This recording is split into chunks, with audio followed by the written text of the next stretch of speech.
আসসালামু আলাইকুম। টার্গানিয়ান টুডর চ্যানেলের পক্ষ থেকে আপনাদেরকে স্বাগতম। আজকে আমাদের আলোচ্য টপিক হচ্ছে বাংলা ব্যাকরণ। লেকচার 1 শব্দ। এটা হচ্ছে পার্ট 1। তো আমরা সরাসরি টপিকে প্রবেশ করি। তো প্রথমে আমরা যেটা দেখব যে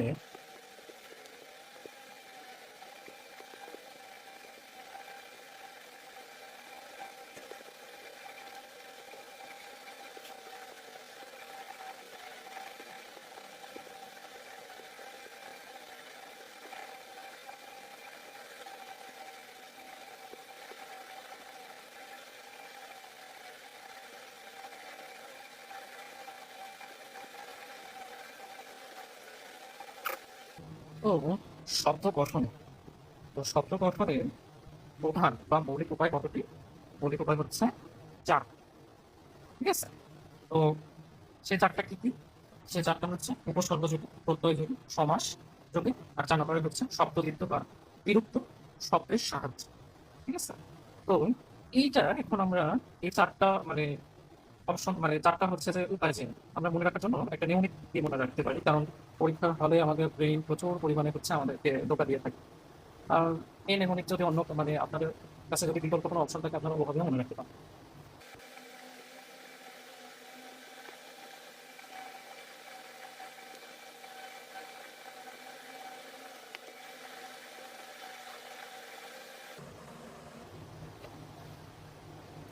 তো নেমোনিক হিসেবে আমরা যেটা মাথায় রাখবো সেটা হচ্ছে উপস্থিত।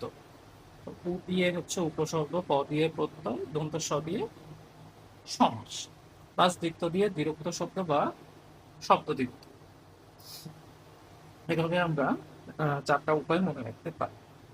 এখন কথা হচ্ছে যে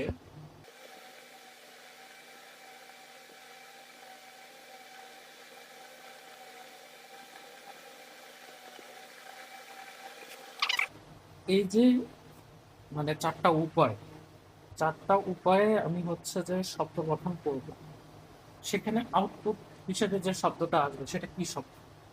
মৌলিক নাকি সাধিত? মৌলিক সাধিত শব্দের আরো বিস্তারিত আমরা ক্লাসের পরবর্তী অংশে জানবো। কিন্তু মানে এখন একটু যে আমরা মানে এইটুকু জানি অন্তত যে এই 4টা উপায়ে গঠিত যে নতুন শব্দ সেটাকে বলা হয় সাধিত শব্দ। তাহলে প্রশ্নটা এইভাবে ঘুরে আসতে পারে যে সাধিত শব্দ গঠনের উপায় কয়? ঠিক আছে? তাহলে উত্তর কয়টা হবে? 4টা। শব্দ গঠনের প্রধান উপায় বা শব্দ গঠনের মৌলিক উপায়। মৌলিক দেখে আবার ওই মৌলিক শব্দের সাথে মিলিয়ে ফেলা যাবে না। তাহলে আমরা এবার ক্লাসের পরবর্তী অংশে মুভ করি।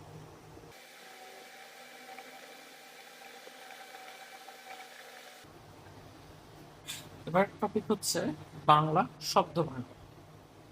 তো এই যে বাংলা যে শব্দ, আগে যেটা পড়ছি সেটা ছিল শব্দ গঠনের উপায়। আর এখন যে বিষয়টা নিয়ে কথা বলবো যে শব্দ কত প্রকার। ঠিক আছে? এখন এই প্রকারভেদটা আবার বেশ কয়েকটা বিষয়ের বিবেচনার উপর ডিপেন্ড করে। তো সেটা আগে আমাদের মাথায় রাখতে হবে যে শব্দকে কত ভাগে ভাগ করা যায়, মানে কতটা বিষয়ের উপর ডিপেন্ড করে শব্দকে ভাগ করা যায়। তাহলে আমরা প্রথমে আসি।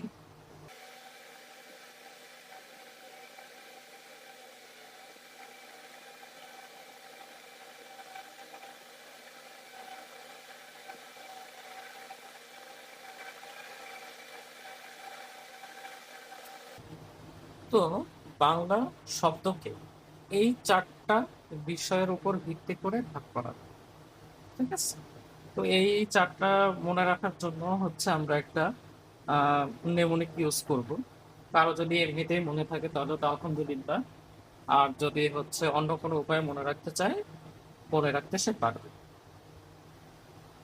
নেমোনিকের ক্ষেত্রে কোনো ধরাবাঁধা বাধ্যবাধকতা নেই।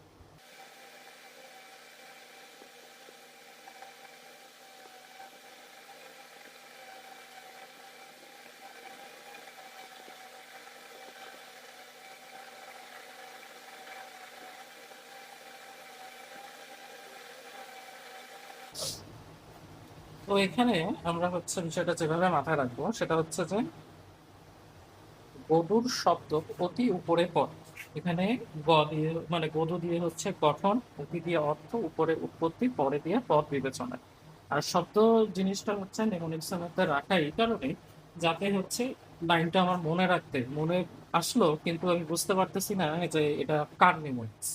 এটা দিয়ে বোঝা যায় যেন এটা হচ্ছে শব্দ গঠনের মানে শব্দ প্রকারভেদে নেমোনিক্স। হুম? সেই জন্য আর কি। গঠন অনুযায়ী শব্দকে ভাগ করা হয়েছে দুই ভাগে, অর্থ অনুসারে তিন ভাগে, উৎপত্তি অনুসারে পাঁচ ভাগে। এই জায়গাতে একটা ডাউট আছে। বর্তমানে বর্তমানে এটা হচ্ছে বর্তমানে যে নবম দশম শ্রেণীর যে এনসিটিভির যে ব্যাকরণ বইটা আছে, তো সেখানে হচ্ছে আপনার চার ভাগের কথাও চার ভাগের কথা লেখা আছে। তো অপশনে হচ্ছে যদি চার আর মানে অপশনে যদি দুইটা না থাকে তাহলে চার আর পাঁচের মধ্যে যেটা দেখবেন সেটাই দাগাবেন। আর যদি দুর্ভাগ্যজনকভাবে অপশন চার এবং পাঁচ দুটোই থাকে তাহলে অবশ্যই চার দাগাবেন। ঠিক আছে? তো এখানে আমি লিখে দিচ্ছি এটা রেফারেন্স নতুন বই।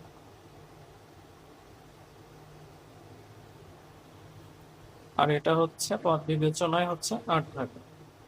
তাহলে এইটা মনে রাখি আমরা কিভাবে সেটা একটু দেখবেন।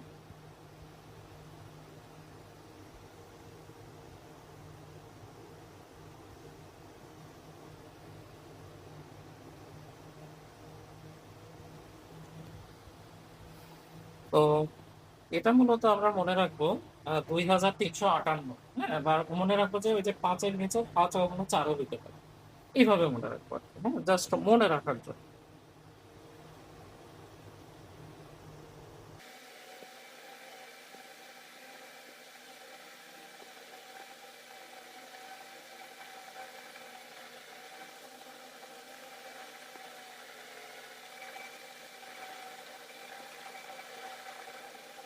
তো এবারে আমাদের টপিকটা হচ্ছে শব্দের গঠনমূলক শ্রেণীবিভাগ।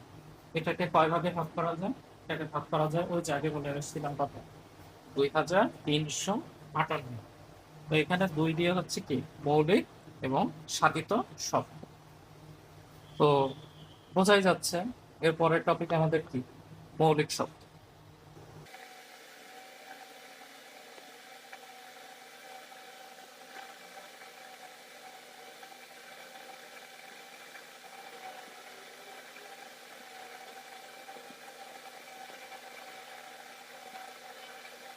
তো মৌলিক শব্দের আমরা যদি প্রথমে ডেফিনেশনটা পড়ি, তো এখানে কথা আসতে পারে যে ভাইয়া আমাদের তো হচ্ছে যে মানে বিসিএস প্রিলি হোক বা এমসিকিউ টাইপ পরীক্ষা যেখানে হয় আমাদের তো হচ্ছে ডেফিনেশন পড়ার কোনো প্রয়োজন নাই, কিন্তু ডেফিনেশন থেকেও অনেক সময় এমসিকিউ পড়া যায়। এই জন্য ডেফিনেশনটাকে আমাদেরকে মানে ভাঙা শিখতে হবে। ঠিক আছে? তো এই উদ্দেশ্যে আমরা প্রথমে এখানে মৌলিক শব্দের ডেফিনেশনে কি আছে, যে সব শব্দকে ভাঙলে আর কোনো অর্থ সঙ্গতিপূর্ণ শব্দ পাওয়া যায় না তাকে মৌলিক শব্দ বলে। তাহলে এই ডেফিনেশনে আমরা জাস্ট দুইটা ওয়ার্ডের দিকে খেয়াল রাখবো।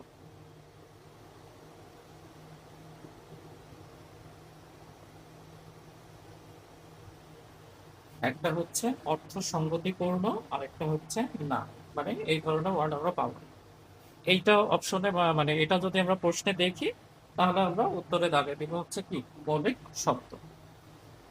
এখানে হচ্ছে যে মানে মৌলিক শব্দ তো ব্যাকরণে অনেকগুলো আছে। ঠিক আছে?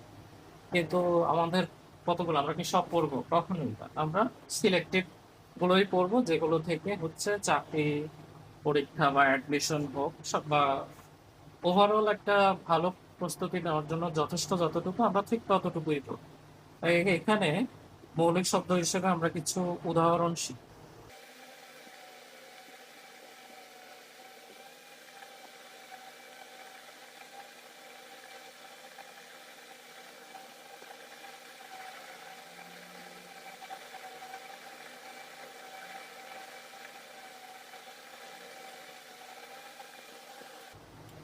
তো এখানে মৌলিক শব্দের উদাহরণের মধ্যে আমরা হচ্ছে ৬টা উদাহরণ মানে বিগত চাকরির পরীক্ষা বা অ্যাডমিশন সবগুলো হচ্ছে বিশ্লেষণ করে এই ৬টাই নির্বাচন করেছি।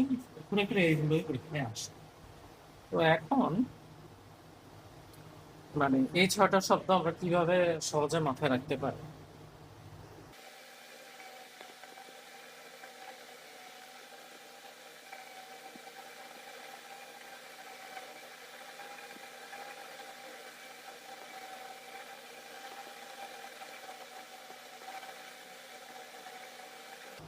তো নিউমোনিক্সটা হচ্ছে মলির চাঁদ গাছে পাখি ফুল, হাত গোলাপ ফুল ফুল।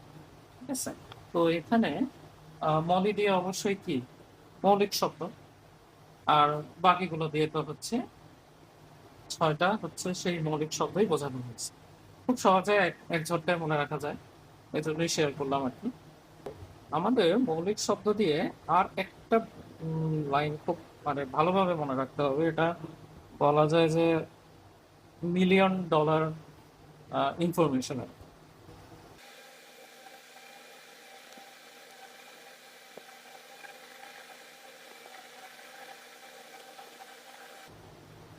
তো এখানে সেই লাইনটা হচ্ছে যে মৌলিক শব্দগুলোই হচ্ছে ভাষার মূল উপকরণ। ঠিক আছে? তো আমাদের হচ্ছে যে প্রশ্নে সবসময় মানে প্রায়ই আসে যে ভাষার মূল উপকরণ কোনটি? তো অপশনে প্রায়শই দেখা যায় যে শুধু শব্দ দেয়া থাকে, মৌলিক শব্দটা আর দেয়া থাকে। ঠিক আছে? তাহলে সেক্ষেত্রে আমরা শুধু শব্দই দাঁড়াবো। আর যদি অপশনে কোনোভাবে মানে শব্দ আর মৌলিক শব্দ দুটোই যদি অপশনে থাকে, মানে ভিন্ন ভিন্ন অপশনে আর কি, তো অবশ্যই উত্তর হবে মৌলিক শব্দ, কারণ মৌলিক শব্দ হচ্ছে সবচাইতে স্পেসিফিক। ঠিক আছে? তো আজকের ক্লাস এই পর্যন্তই। ক্লাসটা ভালো লাগলে লাইক, কমেন্ট, শেয়ার, সাবস্ক্রাইব। ধন্যবাদ।